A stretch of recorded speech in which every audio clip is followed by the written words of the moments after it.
You look amazing. A rainbowy, thanks. Yeah, I love it. I don't have headphones with me. Mate, your face is on Zoom. That's all we need. All right. Well, thank you. My face finally got here. And I'll turn off anything I can, basically. Just don't turn off Zoom, yeah? Yeah, seriously. So this is for a fundraiser for Yoga Stops Traffic, and that is a charitable organisation that is helping rescue and rehabilitate women and children from slavery, trafficking, and child marriages. So And where? All over? In India specifically. And you work with it, or you're just doing this for it? Yeah, they approached me because I teach chakra yoga raves. You know that really traditional yogic vibe? Yeah. Yeah. I think I read it in the third section of the Yoga Sutras, right? There you are, mate. Yeah. Yeah. And basically, they approached me to do a one-off rave for them to raise money. And I was like, do you know what? I can probably go a little bit better than that, mate.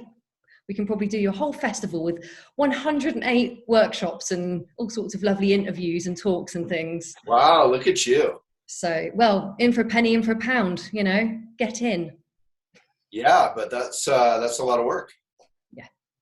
I mean, good work for a good thing, but good for you. Not everyone would do that. Very few people would do that. Well, more people should bloody well do it. Exactly. So hopefully we'll inspire people. Exactly. You've created Elephant Journal. Was that in 2002? Yes, 2002. It's a bloody long time ago, isn't it, mate? I know. It was one of the first publications that I came across that was spiritual, that wasn't absolutely wafty and stuck it head up its own arsena, and very informative. There was a lot of joy on there, a lot of connection. It's just a really beautiful community that you've created. So well done, man. That must have been a lot of work. Thank you. Yeah, it still is. And I feel like we're only 10% there at most. Right. Yeah. I particularly enjoy the conscious consumerism, the fact that there's an alternative. We kind of don't need very much stuff, but we live in a world where we do need stuff. I think that's part of conscious consumerism is resisting the urge to buy. Like I haven't owned a car for, really 18 years, I think, as long as Elephant, or maybe 17, or anyway, I still have this urge every year to buy a car, every year, every day. Maybe not every day, but every month, and I think we're like trained from birth to like buy a Wrangler, buy a thing, but have a car. It's part of your identity. Yeah. So yeah, I do think minimalism and buying less is part of conscious consumerism for sure.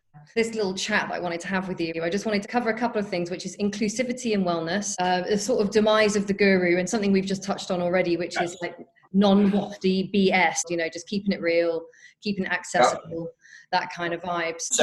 Our spirituality section, and even the word spirituality doesn't quite fit what we're trying to cover, but it's always from the beginning been called, it sounds like you noticed, non-new agey spirituality for a reason. Yeah, we're not here to a lot of spirituality is, again, like you just brought up, consumerism is intimately tied in with capitalism or consumerism. I think there's a reason yoga is so popular, but meditation isn't. It's really hard to market products to meditators. Like, what do you need? You don't need anything. You don't even need an outfit, and non-new agey meaning, a lot of spirituality on the other hand, capitalism or consumerism on the one hand, but on the other hand, it's about pleasure, and it's about trying to get rid of suffering, which is an attitude that is the opposite of the Buddhism that I grew up in, and is the opposite of inclusivity, and the opposite of equity is I want pleasure, and I want to push away anything troubling, like homeless people or elderly people or sick people, or literally that's the opposite of the Buddha's story, if you know the story of the Buddha. Yeah.